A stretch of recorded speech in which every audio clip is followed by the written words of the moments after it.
Hey, good Tuesday afternoon. Hey, I got a different topic today.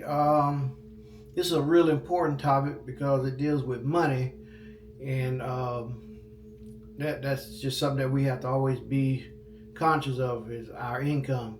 But this is on dependency and indemnity compensation, or DIC.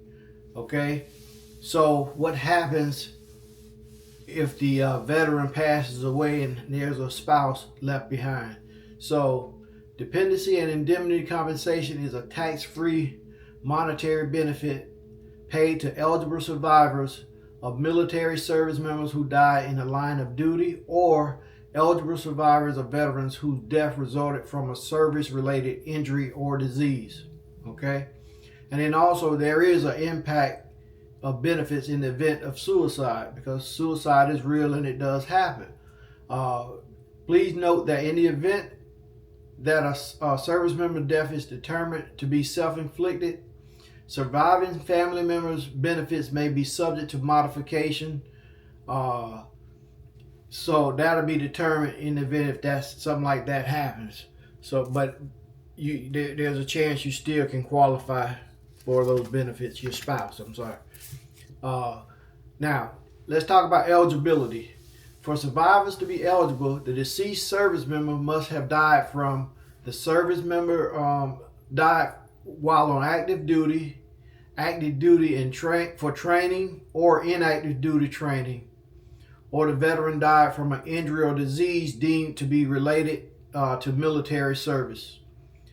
The veteran died from a non-service related injury or disease, but was receiving or entitled to receive service VA compensation for service-connected disability that was rated as totally disabling. So if a veteran was in the process of getting their compensation, there's a chance, and they passed away, there's still a chance that that spouse could still qualify. Okay, and then for at least 10 years, and this is for at least 10 years immediately before death, since the veteran released from active duty, or for at least 5 years immediately preceding the death. A surviving spouse who remarries on or after December 16, 2023, and on after attaining age 55 is still entitled to continue receiving the DIC payments. Okay, so the surviving children, they could also be eligible if they're not included on the survivor's spouse DIC award, or unmarried and under the age of 18, or between the ages of 18 and 23 and attending school, like college. Okay. Here's a note also. A child adopted out of the veteran's family may be eligible for DIC if all other eligibility criteria are met.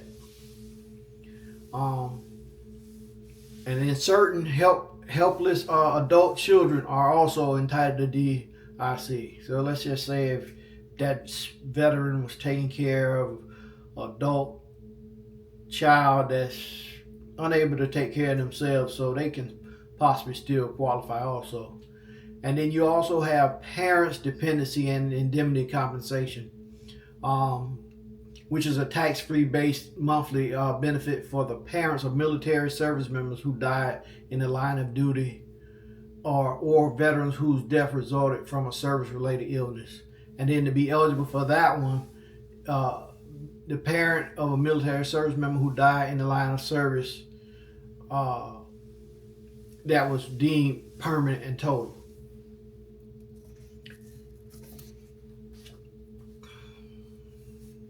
Now, you do have biological kids, and you have adopted kids, and you also have foster parents that could still qualify for DIC.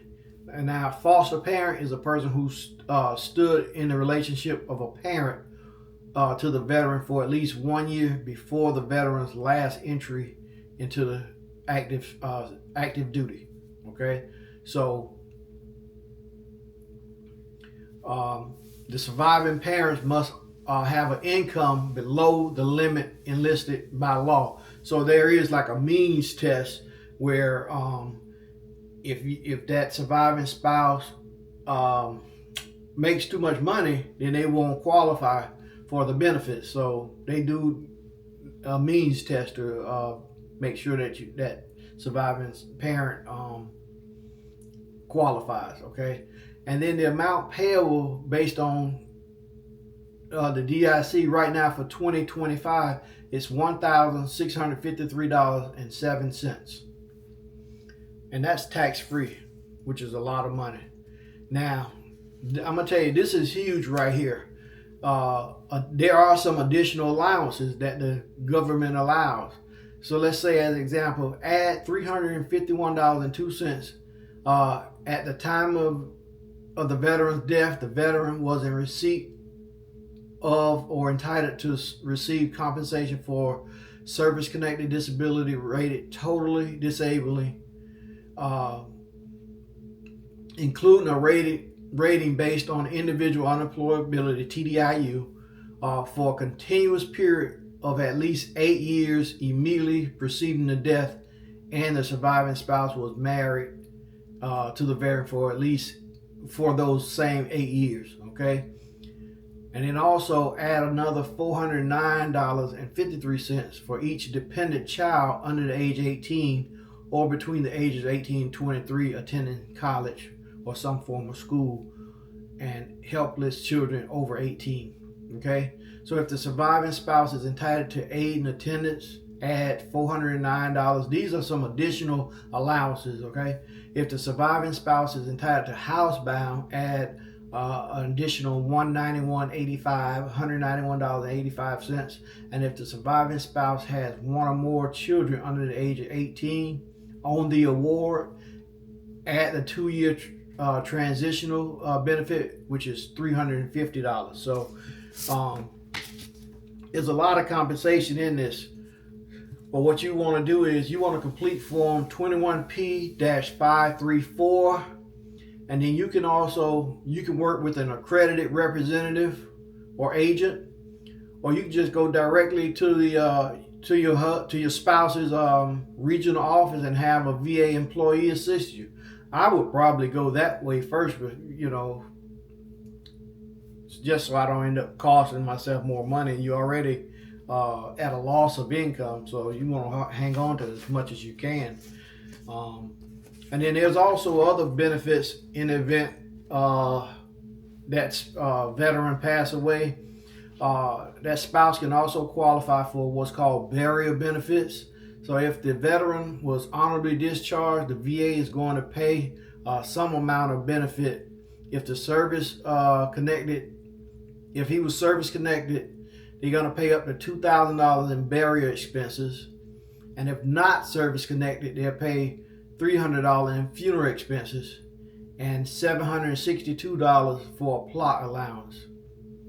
So there's a lot of income that's awarded to a spouse if they qualify. So you just have to get on here and go through it and learn what the benefits are, because they're very helpful in the event that income not there no more.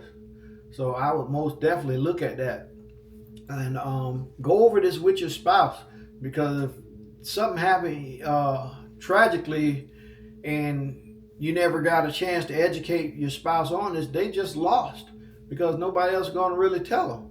So sit down with them and go over this with your spouse, so they at least have a starting place, just to get things rolling. Because that's just something that we can't avoid. We can't avoid death. But the more educated we are and the more educated they are, then it's going to make things a lot easier. Okay, so that's all I got for today. Hey, you see a veteran, help a veteran. I'm out.